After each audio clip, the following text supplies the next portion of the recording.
একজন একটি একজন একটি টিটা খানিখানা দাদি খানিখানা দাদি আর্টিকেলস তিনটি আর্টিকেলস তিনটি A and B A and D A and D A and D A and D and D একজন একটি একজন একটি টিটা খানিখানা দাদি খানিখানা দাদি।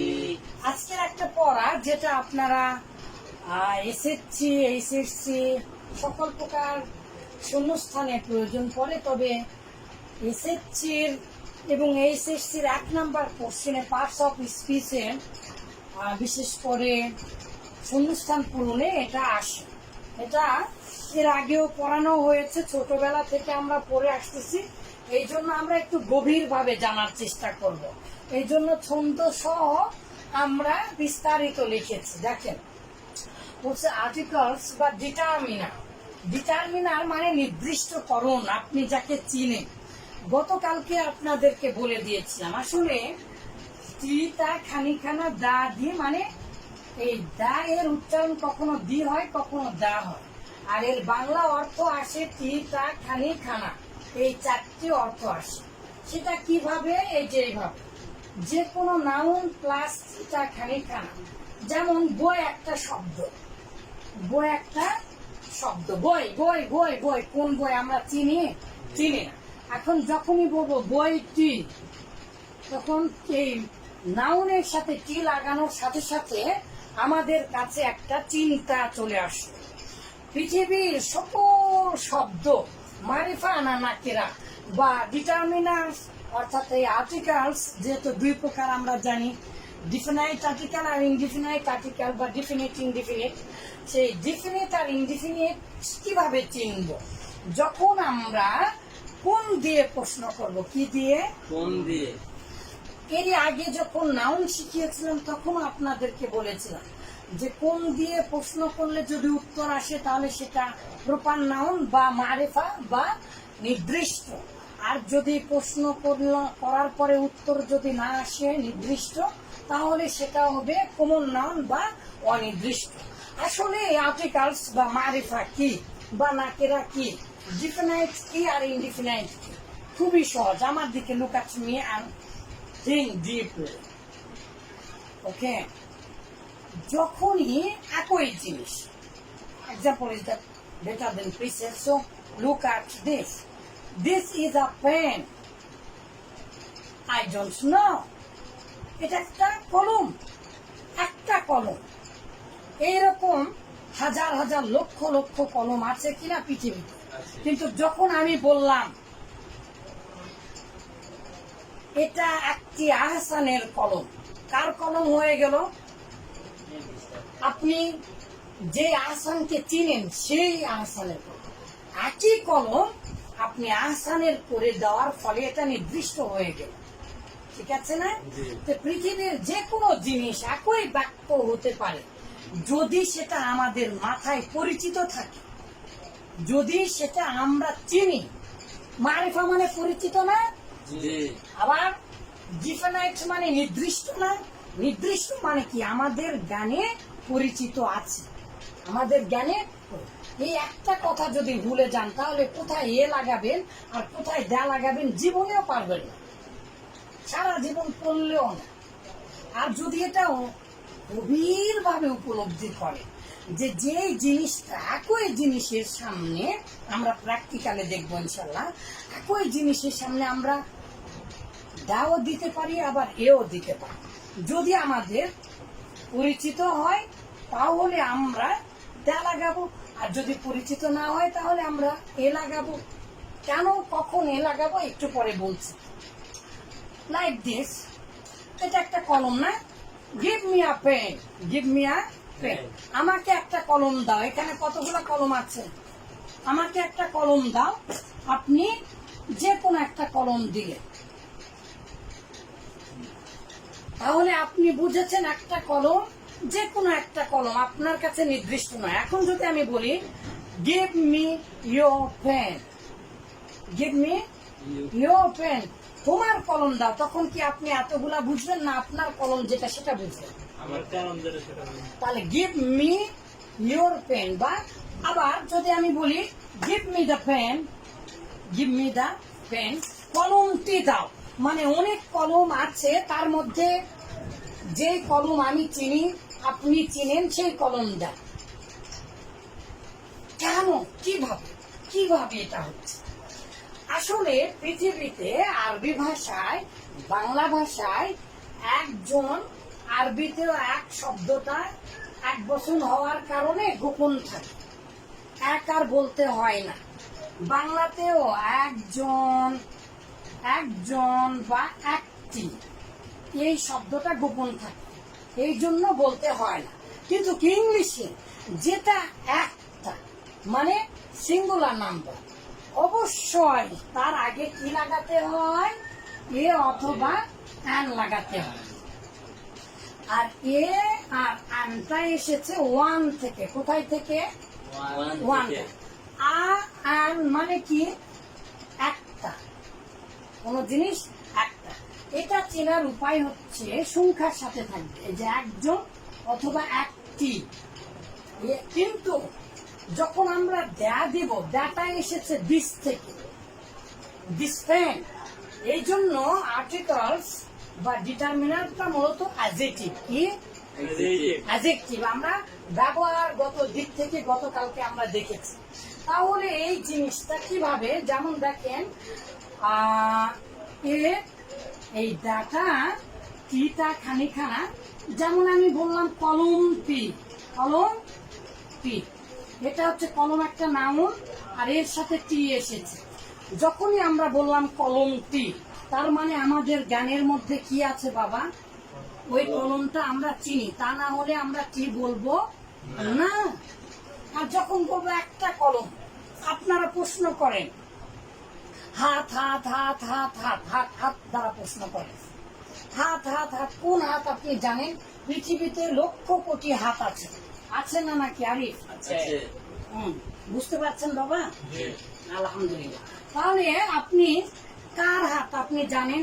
জি না। এখন যদি বলি আহসানের হাত, তখন আপনি কি আপনার হাত বুঝবেন? জি না। হ্যাঁ, আপনি যখন বলবেন যে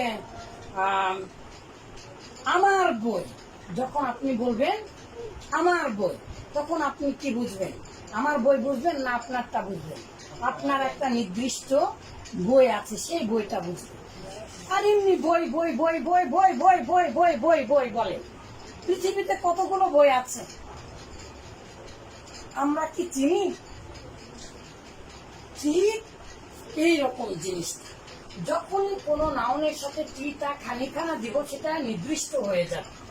এমনকি আলিফ লাম দ্বারা যে মারেফা হয়, তাই না? দেখেন এই ডাটা মূলত নিয়ে এসেছে আলিফ লাম থেকে। দেখেন এই যে আলিফ, এই যে লাম, এই যে টি, এই যে এইচ। লামটা এদিক করে দেখলে উল্টা হয়, আর এটা ঠিক বিপরীত, এই যে লাম এরকম উল্টা হয়ে যায়। যাই হোক, আপনাদেরকে সহজে বোঝানোর জন্য আমি মূলত এখন আপনাদেরকে যেটা শেখাতে চাচ্ছি সেটা হচ্ছে ব্যবহার বিধি, কারণ আমাদের সংস্থানে ব্যবহার বিধি আছে। একটা সহজ নিয়ম, কনসোনান্টের আগে কি আসে? এ। আর এটা কখন আসে? পৃথিবীর যত কমন নাউন আছে আর পৃথিবীতে যত সিঙ্গুলার নাম্বার আছে, আরবিতে আর বাংলাতে দেওয়ার প্রয়োজন পড়ে না, কিন্তু ইংলিশে আ বা এ এটা দিতেই হবে। পেন, ইংলিশে এটা দিতেই হবে। Pen, pen. আচ্ছা, এই পেন মানে কি? একটা কলম আমরা বুঝতেছি না, এটা তো বহু বচন করিনি, তাই না? বলিনি তো, পেন্স বলিনি। হ্যাঁ, তাহলে এটা পৃথিবীতে ইংলিশ ভাষাতে যেটা একটা, তার আগে আমাদেরকে কি দিতে হবে? এ দিতে হবে। আপেল, আপেল মানে একটা কলম। কয়টা কলম? একটি কলম। কিন্তু এখন এই কথাটাই যখন আমি বলবো, look at this, you have to understand. তাহলে the pen, দা পেন, তাহলে কি হলো? কলম, কলম পি। যখনই আমি বললাম এই একটা পেন মানে যে কোনো একটা পেন, আমি চিনি না, এই একই পেন যখনই আমি দা বলবো তখন আমাদের জ্ঞানের মধ্যে সেটা পরিচিত, নির্দিষ্ট, আমরা তাকে চিনি, এতটুকুন পার্থক্য। এখন যদি আমি বলি পেন্স, কিন্তু এখানে যদি আমি বলি পেন্স তখন আর এ দিব না। কারণ কি বাবা, এটা বহু বচন হয়ে গেল না? জি বহু বচন হলে কি আর একটা জিনিস থাকে? না। আমি বারবার এটাই বোঝানোর চেষ্টা করছি, আরবিতে আর বাংলাতে এই যে একজন একটি দিলেও হয়, না দিলেও হয়, গোপন থাকে, কিন্তু ইংলিশে এটা হবে না। সিঙ্গুলার হলেই আ অথবা অ্যান দিতে হবে। এখন তাহলে আমরা ব্যবহার বিধিতে আসি। ব্যবহার বিধির সাধারণ নিয়ম হচ্ছে যে কোনো ভাবে কনসোনেন্টের আগে আসবে আর আর ভাওয়েলের আগে আসবে এই। এখন ব্যতিক্রম হতে পারে যদি কোনো ভাওয়েলের উচ্চারণ কনসোনেন্টের মতো হয়, ইউ ওয়াই এর মতো হয়, তাহলেও এ হবে। আবার ঠিক এর বিপরীত, যদি কোনো কনসোনেন্টের উচ্চারণ ভাওয়েলের মতো হয় তাহলেও তার আগে অ্যান আসবে। কিন্তু সহজ কথা, কনসোনেন্টের আগে এ আর ভাওয়েলের আগে অ্যান, যে কোনো মূল্য। যতগুলো ব্যতিক্রম নিয়ম আছে এইটাই হবে। যেমন দেখেন অনেস্ট, এর এইটা উচ্চারণ হয় না, কার উচ্চারণ হচ্ছে ওর, এই জন্য তাহলে ভাওয়েলের আগে আসলো কি হলো অ্যান। বি ছাড়া এম এ বি ছাড়া সবগুলোর আগে অ্যান দিতে হবে। কারণ কি আম আম এগুলো ভাওয়েলের উচ্চারণ হয় অক্ষরগুলো, এই জন্য। তো আমরা এটাও জেনে নিলাম। এখন একটা সহজ বুদ্ধি, দা এর ব্যবহার বুদ্ধি। দা এর ব্যবহার তো না হলেও তো 20 থেকে 30টা নিয়ম আছে। একটা কথা অবশ্যই মনে রাখতে হবে, এই পৃথিবীতে যাকে আমরা চিনি তার আগে আমরা দা দিব। সেটা বহু বচন হোক আর এক বচন হোক আর যে মনে তাই হোক, যাকে আমরা চিনি তাকে অবশ্যই কি দিব? তার আগে অবশ্যই কি ব্যবহার করব? এই দা ব্যবহার করা মানেই হচ্ছে নির্দিষ্ট করে ফেললাম, আমার মাথার মধ্যে তাকে বন্দি করে ফেললাম। এখন বাবা একটা নিয়ম দেওয়া আছে, পৃথিবীতে যে জিনিস একটা তার আগে দা দিতে হয়। আচ্ছা, আপনি যখন বললেন আর্থ, আর্থ মানে কি? পৃথিবী। তাহলে এই যে পৃথিবী, আপনি কি কয়টা পৃথিবী চিনেন? হ্যাঁ, সৌরজগৎ ছাড়া মহাবিশ্বে অন্যান্য গ্যালাক্সিতে, আবার আমাদের মিল্কি ওয়ে গ্যালাক্সিতে পৃথিবীর মতো আর একটা পৃথিবী পাওয়া গেছে, কিন্তু আমরা ওটা কয়জন জানি? কিন্তু আমরা এই পৃথিবীতে এই পৃথিবীটাকে চিনি না। এই পৃথিবী কি অনেকগুলো আছে? হ্যাঁ, তাহলে এই পৃথিবীটাকে আমরা চিনি, যেটা গোল সুন্দর বায়ুমণ্ডল আছে। হ্যাঁ, তাহলে এর আগে আমরা দা দিয়ে দা। ঠিক তদ্রুপ সান,